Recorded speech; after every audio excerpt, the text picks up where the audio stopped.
Now, I'm going to start off this review with the negative stuff, just because I would like to end this with a happy note. The first con I do have about the Pebble Time is that the screen is incredibly dim, to the point where in some lighting situations that it would be hard to be able to tell the actual time, which is a problem when this is a watch first and foremost. And the gesture to actually make the screen light up isn't as simple as just looking at it and pointing it up towards you like some other watches like the Apple Watch or any Android Wear watches.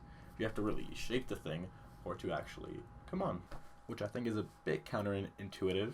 And the next con isn't so much really a really bad con, it's just a little nitpicky, and that is the software. On your main homepage of the watch, you have your watch face, and if you press the top button, it takes you backwards in time, or through your timeline rather, and it shows you past events, past meetings, just past things that you had scheduled, maybe in your phone, whether it be ESPN, calendar, any sort of notifications that you've had recently. The bottom button is to go forward in time. So any meeting that you're going to have in the future, you can check the time on it. Any event that you may have scheduled or anything like that is going to show up here. Or in my case, I have movies.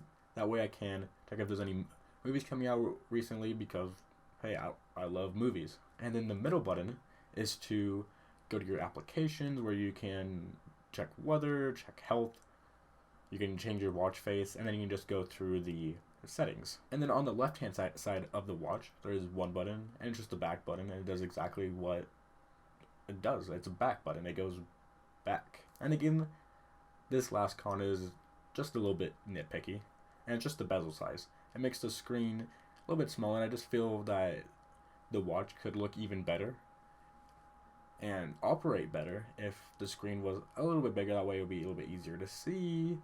And anyway, just big bezels just don't look good on anything. I do know that on the new Pebble Time 2 that the bezel is smaller, increasing the screen size, which is great, and I'm really looking forward to that release later on this year. And now on to the good things about the Pebble Time. Now, these aren't going to be in any particular order. I'm just going to basically shout them off. The buttons are nice and clicky, and since they are physical buttons, it keeps your fingers off of the screen. That way you can actually see what you're doing, unlike my Moto 360 where you have to swipe through everything, which isn't a big deal, but it makes it a little bit harder to see what exactly you're doing, what exactly you're pressing, or what you need to press. Now the screen, while you're actually using it to navigate through the menus or anything like that, is definitely bright enough in any lighting condition for you to actually use it, and it looks nice enough to use. The band that goes around your wrist is made out of a rubbery material that doesn't feel bad on my wrist. It feels nice, it feels comfortable, whether I'm just sitting here in my chair, whether I'm walking, whether I'm running. It feels really nice no matter what I'm doing. And Pebble also has a locking mechanism for their watch bands. That way it's easy to take them off and put them back on, which is a really nice thing to do. That way if you want to switch between this rubber one for exercising and a leather watch band for just casual wear, makes it really easy to switch them. Now, I'm a really clumsy person, so when it comes to things on my wrist, I tend to smack the wall, chairs, desks, basically anything in my way. And this thing has held up really well over the time that I've been using it. I've been using it for several months now, and yeah, there are some scratches on the watch face and around the casing of it, but it's nothing too bad. It's not dented, and it's still in pretty good condition. So this thing is definitely holding up well. And in terms of water resistance, it does say that it's, that you can go up to about 30 meters, and I haven't fully tested that, but I have worn it in pools and had no issues with it. Came right out of the pool with no problems. It's perfectly fine using it in water or in the shower. And another thing I like about this is the fact that I can use it on iOS and Android.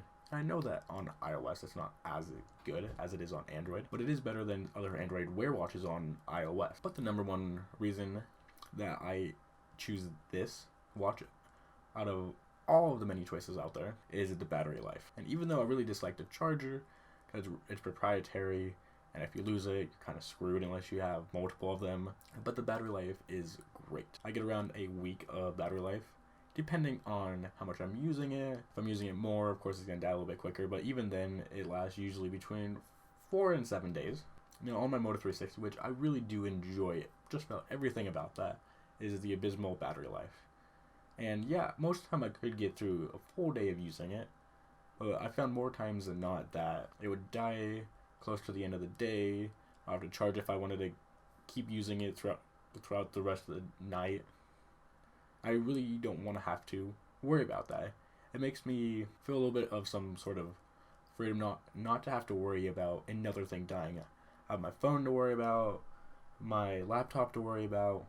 I don't want to have to worry about something else dying on me. I took it on a 4-day road trip with me, and I did not bring the charger, because I knew I wasn't going to have to worry about the battery dying on me at any time. I could use it as much as I want the whole entire time without having to worry about it. And when I did get back home, I did check it to see how much was left, and it was at 50% when I got back. And it's like that I don't have to worry about another thing, and I don't have to worry about it and keeping it charged with everything else. That way I can only focus on my phone. And with all watches, they all charge pretty quickly. They all don't take very long to charge, maybe about an hour, usually a little bit less, usually around 45 minutes-ish to get it fully charged.